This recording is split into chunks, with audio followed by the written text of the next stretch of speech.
শবে বরাত উপলক্ষে রাতভর একত্রিত হয়ে মসজিদে ইবাদত বন্দেগী করা কোনো হাদিস দ্বারা প্রমাণিত নয়। এবং দিনের বেলা যে রোজা, এই রোজা শবে বরাত উপলক্ষে না, এটা হলো শাবান উপলক্ষে রোজা। এই রোজা হলো আইয়ামে বীজ উপলক্ষে রোজা। নবী করিম সাল্লাল্লাহু আলাইহি ওয়াসাল্লাম শাবান মাসে এমনি বেশি বেশি নফল রোজা রাখতেন, সেই হিসাবে আপনিও রাখবেন। আবার আইয়াম বীজ 13, 14, 15 রোজা রাখতেন, সেই হিসাবে রাখবেন।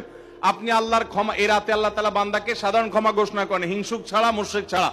এই রাতের এই ফজিলত পাওয়ার জন্য আপনি চেষ্টা করলে সেটা ভালো, আল্লাহর কাছে ক্ষমা লাভের চেষ্টা করবেন, কিন্তু বেদাতি কোনো পন্থায় না। অনেকে বলে যে এত রাকাত নামাজ, অমুকটা এত সূরা এত রাকাতে পড়তে হবে, এগুলা মন গড়া কথাবার্তা, এগুলার কোনো ভিত্তি কোরআন হাদিসে নাই। আবার অনেকে মনে করে হালুয়া রুটি খাইতে হবে, আতশবাজি করতে হবে, আলোকসজ্জা করতে হবে, শবে বরাতকে কেন্দ্র করে যা হয় তার বেশিরভাগই বেদাত এবং ভুয়া, মন গড়া ভিত্তি, এগুলার কোনো অস্তিত্ব কোরআন হাদিসে পাওয়া যায়।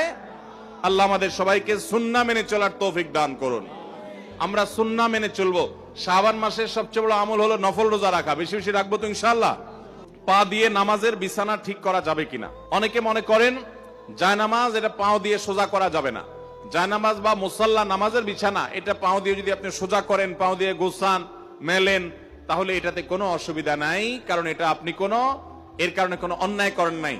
জায়নামাজ বা নামাজের মুসাল্লা এটা একটা কাপড় বা একটা কার্পেটের টুকরা বা এই জাতীয় কিছু, অতএব এটাকে হাত দিয়েই সোজা করতে হবে, পাও দিয়ে সোজা করা যাবে না, এমন কোনো কথা কোরআন হাদিসে কোথাও নেই।